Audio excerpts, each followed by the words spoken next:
welcome back to GRIOT of the Diaspora. I'm your host, Nakaira G, and today we are back with another GRIOT News episode. So, we are going to be talking about Ghana, South Africa, and Kenya. So, we're going to give an update on what's been going on in South Africa with the farmers in Limpopo, and we're going to talk about some technology that Kenya is going to be implementing hopefully this year. And we're going to be talking about some things concerning Ghana's presidency and some issues going on environmentally. So let's get into it. Okay, so let's talk about Ghana first. So Ghana's presidential candidate Nana Kwame Bediako, he also goes by Cheddar in his other industries.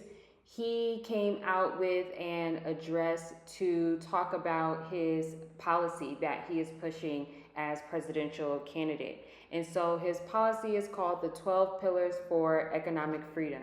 So over the weekend, he did a live manifesto talking about what he feels Ghana really needs politically, and he proposed the Publishing Act.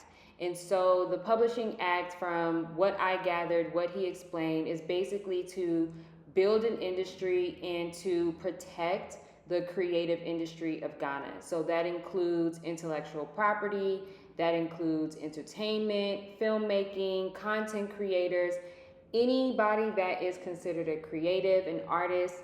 We have the likes of some of the greatest artists coming from this country, and we go way back from Osibi says when they made it to the international platform, but we couldn't protect or secure their royalties because we didn't even build the machine.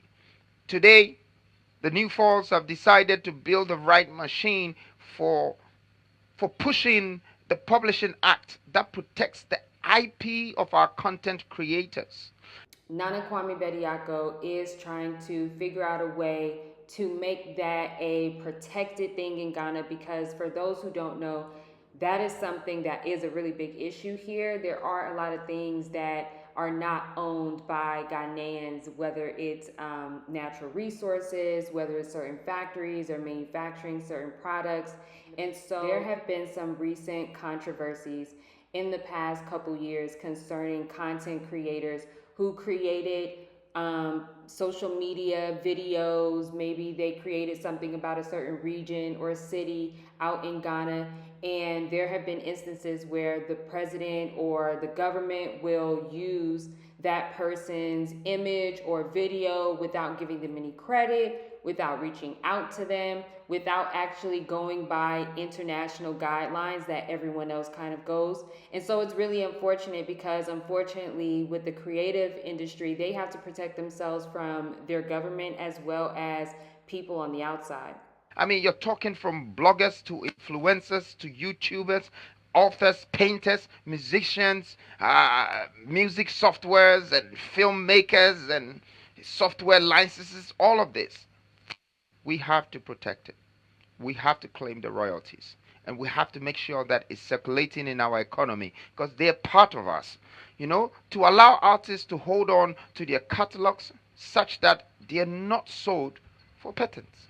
So, during his address, Bediako discussed the Publishing Act, which he said will aim towards ownership for Ghanaian content creators and intellectual property protection for Ghanaian people. He goes on to say Ghana needs to focus on ownership, and he has used ownership as one of his political main goals that I've heard him in the past months talk about. He's constantly talking about ownership of natural resources. He's talking about ownership of intellectual property. He's talking about ownership in terms of the land and a lot of the real estate that is going on in Ghana. So this is something that he seems to have been talking about very consistently. So this is really important information for people who are new citizens to Ghana, Ghanaian citizens, and Ghanaian citizens who live abroad. Elections for Ghana is this December, so I think it would be really, really interesting to see how the polls turn out, considering December is the time it is the most packed time. It is the most popular time for people, specifically Ghanaian people who are abroad. That is the time that they come back to the country. So I am really curious to hear more about what Ghanaians abroad are planning to do this December, knowing that elections are happening. So that's that. So let's move on to this other issue concerning Ghana. So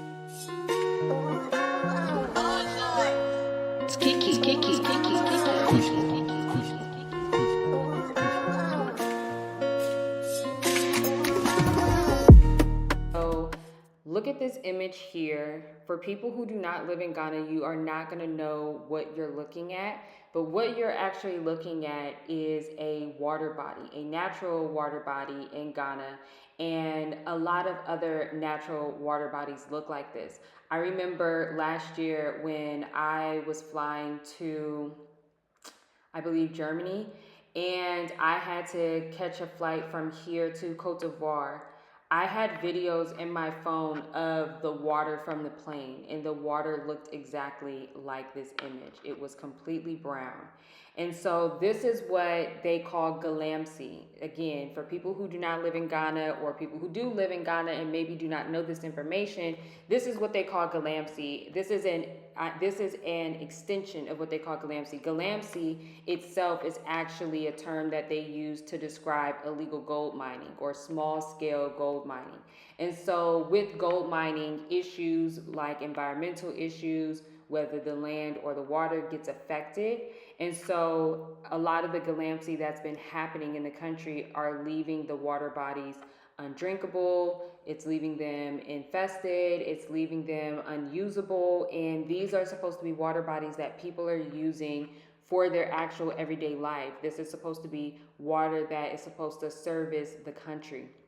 And so that is something that came out over the weekend as well. But unfortunately, pictures like this and videos like this, they come out pretty much every week. I mean, if you are driving outside of Accra, or if you are in different regions of Ghana, you will see what the water looks like, and it is really unfortunate because, like I said, water issues is not an issue that anybody can escape from. Whether you are a diasporan or you are a local, galamsey and the water crisis here is going to be a problem. I'm in a group chat now, and the women in that group chat are asking about, where do I buy water? Ghana's water company isn't working, or it's not servicing.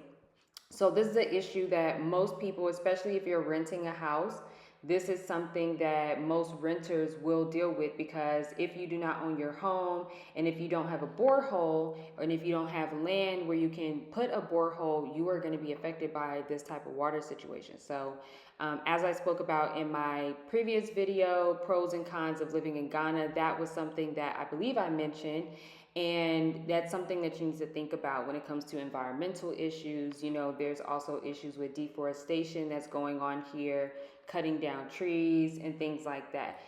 Something that also I've been dealing with being in Ghana, but somebody else mentioned this on Twitter the other day, and they mentioned how there's no parks in Ghana. And I was like, yeah, I've been actually really sad about that for the past year or so, because I've been realizing like there's no place to just like go sit in nature like intentionally. There's technically not a lot of like grass areas that you would call a park.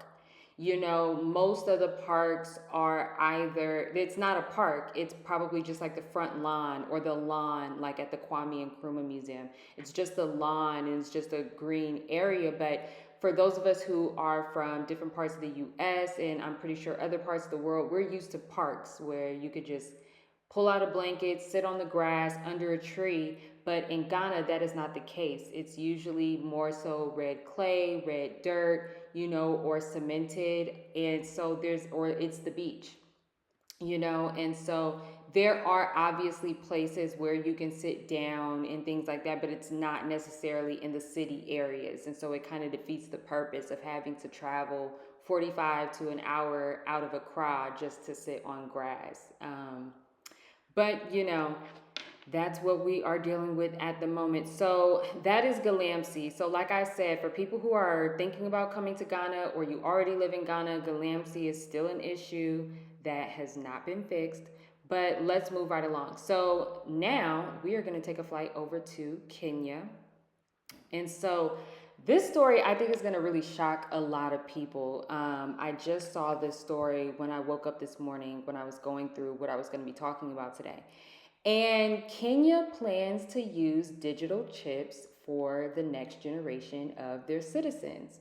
The president actually announced, I believe, either within this last week or so, the president of Kenya announced that hopefully by December, they plan to inject digital ID chips into their citizens. And he seemed really excited to talk about it. So take a look at this video. The digital ID, which has been a big problem to us for a very long time, is now on a testing mode for the next 2 months. I have been assured by all the stakeholders, led by the ministries concerned, that by December, we will be able to launch digital ID, where every Kenyan don't have to carry any paper, plastic or otherwise, as an ID, that they should be able to be identified digitally using their iris or their fingerprints, and we can transact without the necessity of people struggling to identify who they are. And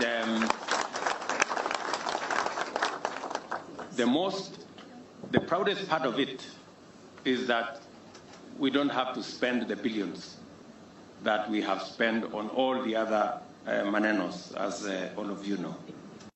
We're taking things that are, genetically modified organisms, and we're injecting them in little kids' arms. We just shoot them right into the vein. Kenya is in serious trouble. Now, for you to accept this, that means you're going to be completely surveilled and controlled. Think about it. So they have targeted the new babies, of course, even the ordinary citizens, the grown-ups, the young ones, the teenagers, and even the elderly ones will receive this digital ID.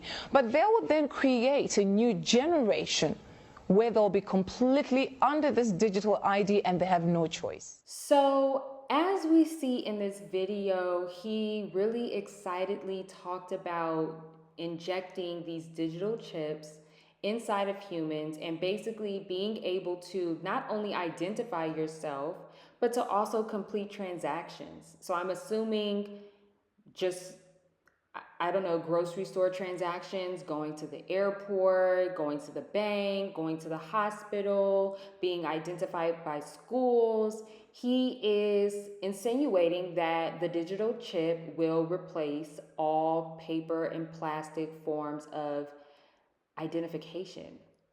And I am really shocked, and I'm saying that sarcastically, because obviously in order for Kenya to make this happen, they are being serviced by the Bill and Melinda Gates Foundation. And I really do not understand how African presidents continue to deal with not only just any old colonizer, but like the literal worst one of them all. It's really alarming when I see these African presidents even entertain Bill Gates. And so knowing that Bill Gates is behind so many of these diseases and vaccines, and he's behind the GMO craze, and he's now behind implementing a digital chip into African people. And I'm just so curious because we've been hearing about this for at least a couple decades, I would say. We've been hearing about this as Americans for a long time. And I'm just really shocked how vulnerable, or I don't know, how did Kenya become the first country to implement this, and why? And what is this going to do for the betterment of African people, and why I just, yeah, I don't know. I'm just really, really shocked. And I'm really saying I'm shocked in the sense of like, it's 2024. You would think and you would hope that by now, African presidents are not falling for the okie doke with these Western corporations that they claim they don't want in their countries, but then they are the people that you are breastfeeding from. And it's just like, what is the positive of injecting digital chips inside of people? I don't know. So let's pack our bags and take a flight down to South Africa. So there's an update on the story. Hopefully you watched my last video. I talked about the 2 Black women that were murdered in South Africa, in the Limpopo area of South Africa. And they were murdered by 2 Dutch settler farmers and with the help of a Black Zimbabwean man. And so apparently now more information about this story has come out, and a journalist with New Room Africa seems to have spoken with one of the husbands of the women. And so I am now even more irritated and frustrated with this story, because to find out now the husband has, through the words of the journalist, the husband said that he was actually with the women when the incident happened, and he was also shot. And he had to flee the scene basically and ask for help and reach out for help. And he had to leave the 2 women there as he was shot and go find help at the hospital, or to take the women. And I'm not really clear if he took the women with him to the hospital or if he fled the scene and came back.